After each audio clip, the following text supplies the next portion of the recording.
at the end of our time, I wanted Linda to come up here and give you a preview of the toolkit that we've put together as a result of all the dialogue and work that we've done over the last many months. Okay, it's live. The toolkit is live at bkeg.bkeg or bkeg.com today. So as soon as you go home, you can go look at it. I must say there is a plethora and overabundance. There is so much information out there about patient-centered medical home that what I tried to do was sift and sort through some of it and put the best of what I found out there on this website. And that will change over time, so I realize that this is kind of a snapshot in time. Another caveat I want to put out there is this is just a toolkit. You know, you need hands and a brain, and you need all sorts of other things to get anything done. Tools are very helpful sometimes, but remember that this is not going to solve all your problems. As I was thinking about it, though, I was looking at, okay, so what do you need to know? If you don't even know what you don't know, that's a problem. So let's give you some basic education about what it is that you should be thinking about, asking about, and what are the questions. So the first couple of things are just what are the questions that I should be asking? Health plan questions, questions for those of you who are national employers, which are slightly different in many cases because you want to know what's going on across the country. Health plan are questions for your disease management vendors as well, and thinking about where are you going forward. So this is just to basically educate you on what questions to ask. And then what do you need to know to decide what you're doing? What kind of analyses do you want to do? Will I benefit from this? If I have all healthy young males, maybe I won't benefit that much. But if I have half of my population like Rashika's population, then maybe I better think about this quicker than sooner than later.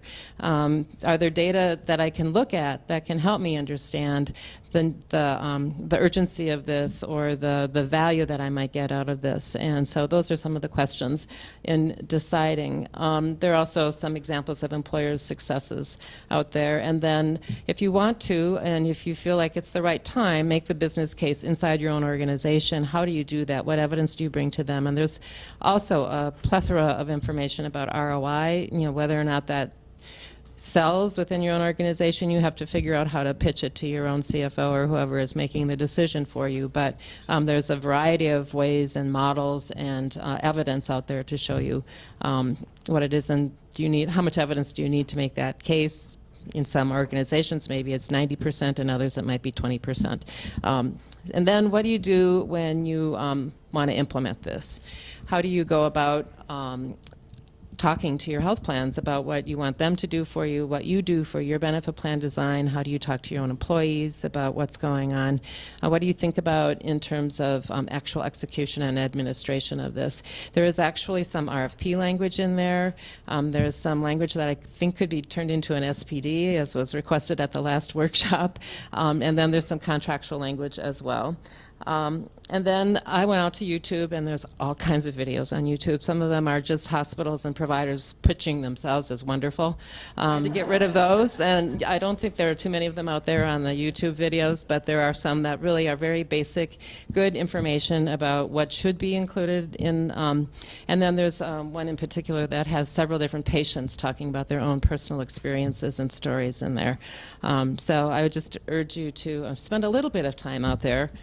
And then there's also a list of helpful websites.